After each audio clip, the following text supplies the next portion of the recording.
ভগৱত গীতা হ'ল এখন জাগৰণ শাস্ত্ৰ, বেদান্ত হ'ল জাগৰিত কৰা এটা জীৱাত্মাক। গতিকে এই ভগৱত গীতাৰ মাজেৰে আমাক ভগৱান কৃষ্ণই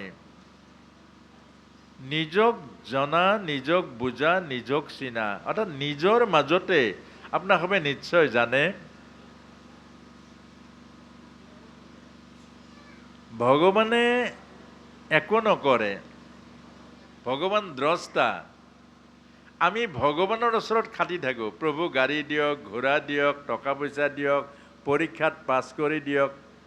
আচ্ছা, আপোনালোকক বাৰু এটা প্ৰশ্ন কৰিছোঁ, আপোনাৰ সন্তানটো নপঢ়াকৈ সৰস্বতী মায়ে পাছ কৰি দিয়াটো আপুনি কামনা কৰে জানো?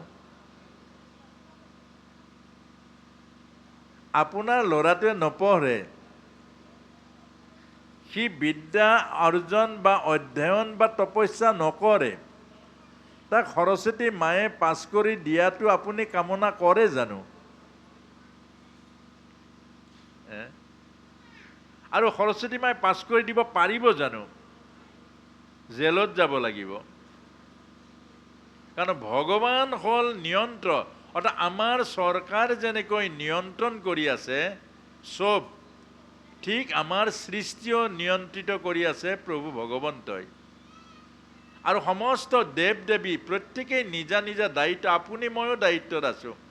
কোনোবাই অফিচাৰ, তেওঁ নিয়ন্ত্ৰিত হৈ আছে, 2 নম্বৰী কৰিলে জেলত যাব, আৰু যদি জেলত মানুহৰ চকুত ধৰা নপৰে, প্ৰকৃতিৰ চকুত এদিন কি হ'ব, পেৰালাইচিছ কৰি বিচনাত পেলাই থৈ দিব, এইটোৱে জেল। শাস্তিটো পাবই। এতিয়া যদি আমি নামঘৰত ভুল কৰিছোঁ, তাতো শাস্তি।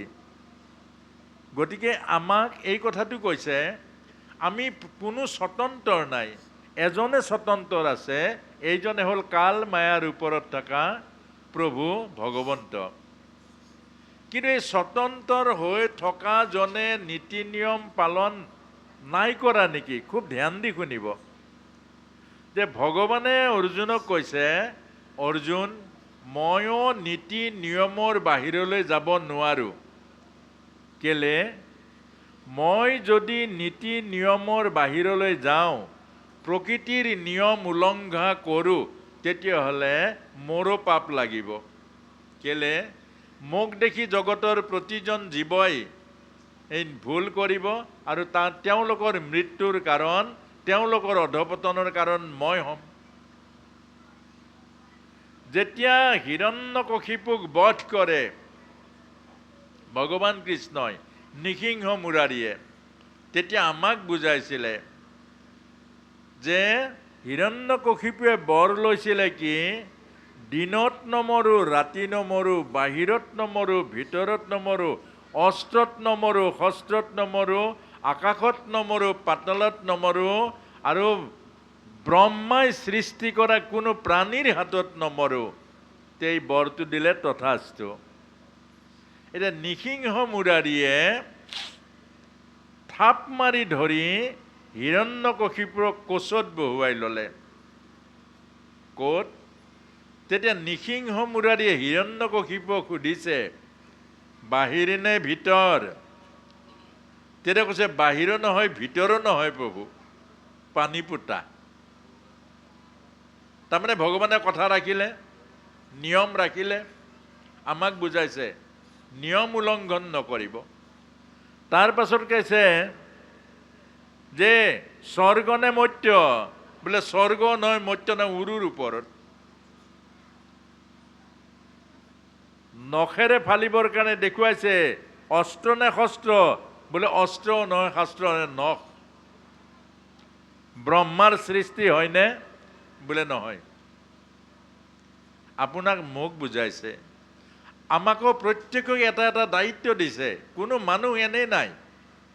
কোনোবাই হাজিৰা কৰিছে, পূৰ্বজন্মৰ পাপৰ ফলত পুণ্যহীন কাৰণে আপুনি আজি হাজিৰালৈ কৰিব লাগিব, দা লৈ।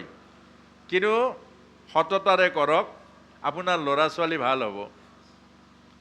আকৌ যদি হাজিৰা কৰিও মানুহক ঠগে, আপোনাৰ ল'ৰা ছোৱালীও ভিক্ষা কৰি খাব লাগিব, হাজিৰা কৰি খাব লাগিব। দুটা কথা, সততাৰে হাজিৰা কৰক, ন্যায়মতে হাজিৰা কৰক, আৰু আপোনাৰ ল'ৰা ছোৱালী এদিন দুখ দূৰ কৰিব, আপোনাক হাজিৰা মুক্ত কৰিব। কিন্তু যদি হাজিৰা কৰোঁতো ঠগে, আগৰবাৰ ঠগা কাৰণে, আগৰ জন্মৰ পুণ্য নোহোৱা কাৰণে এই জন্ম দা লৈ হাজিৰা কৰিব লগা হ'ল। আৰু এই কথাটো নুবুজি যদি এইবাৰো কৰে, পিছৰ বাৰ আৰু তললৈ যাব। এইটোকে বুজাইছে। আমি আগৰ পুণ্যৰ ফলত কোনোবাই চাকৰি কৰিছোঁ, কোনোবাই ডাঙৰ ডাঙৰ ঘৰ পাইছোঁ, কোনোবাই ল'ৰা ছোৱালী পাইছোঁ, কোনোবাই ভাল ভাল সুবিধা পাইছোঁ, আগৰ পুণ্য। আৰু এই পুণ্যক লৈ যদি আমি অহংকাৰী হৈ যাওঁ, এই পুণ্যক লৈ যদি আমি অভিমানী হৈ যাওঁ, এই পুণ্যৰ মাজেৰে যদি আমি মদগৰ্বী হৈ যাওঁ, নষ্ট হ'বলৈ বেছি টাইম নালাগে।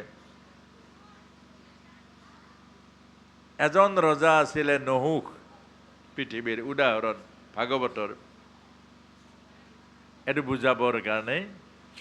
এই নহুষ ৰজা ইমান পুণ্য কৰিলে, পৃথিৱীত ইমান পুণ্য কৰিলে, সপ্ত ঋষি নি স্বৰ্গৰ দেৱৰাজ ইন্দ্ৰ পাতিলে। আৰু দেৱৰাজ ইন্দ্ৰ পাতিলে যেতিয়া স্বৰ্গত, এদিন উৰ্বশী স্বৰ্গৰ বেশ্যা, খুব মনোযোগেৰে শুনিব, অধপতন কেনেকৈ হয় মানুহৰ। উৰ্বশীয়ে তেতিয়া ক'লে যে দেৱৰাজ, আগৰ দেৱৰাজৰ কাষত শচী মাতা বহিছিল, দেখিবলৈ শুৱনি আছিল।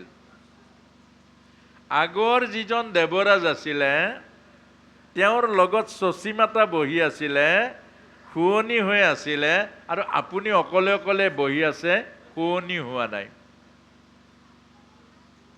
লগে লগে নহুষে এজন দূতক পঠিয়াই দিলে, যোৱা